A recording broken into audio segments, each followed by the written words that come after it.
रथयात्रा सरिबा परी कौन हुए रथ काठ।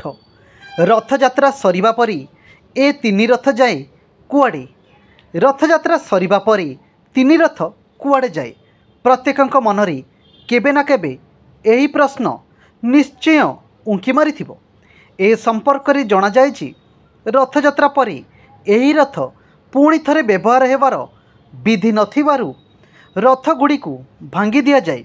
केवल नवकलबर वर्षरे तैयारी होई आउ गोटिए नवकलबर पर्यंत रहुथिबा सारथी घोड़ा पार्श्व देवादेवी ओलट सुआ रथर ठेलाबाड़ और ब्रेक आदि को परवर्ती रथयात्रा पाई साइती रखा जाए।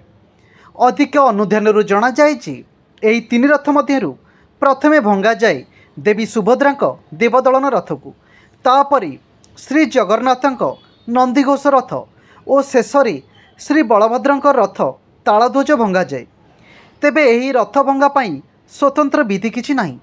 बाहुड़ा यात्रा रे फेरी नीलाद्री विजय पर्यंत तीन रथ बड़ दांड को प्राय अवरोध करी गोटिए धाड़ी रे रही थांती।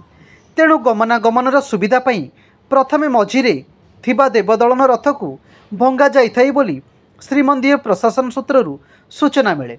यह व्यतीत किछि वर्ष धरी तीन रथर चक प्रभागुज और अश्वारी परी चारोटी अंग को साइती रखा जाई विभिन्न देवपीठ को दान सूत्र बा व्यक्तिविशेष को बिक्री सूत्र प्रदान करा जाउछि।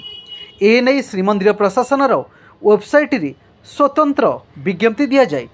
एने कौन कहती महाराज श्री दिव्यसिंह देव। रथ भंगारु प्रतिवर्ष बाहर थिबा विपुल परिमाण रे रथ काट हुए कौन। रथयात्रा अवसर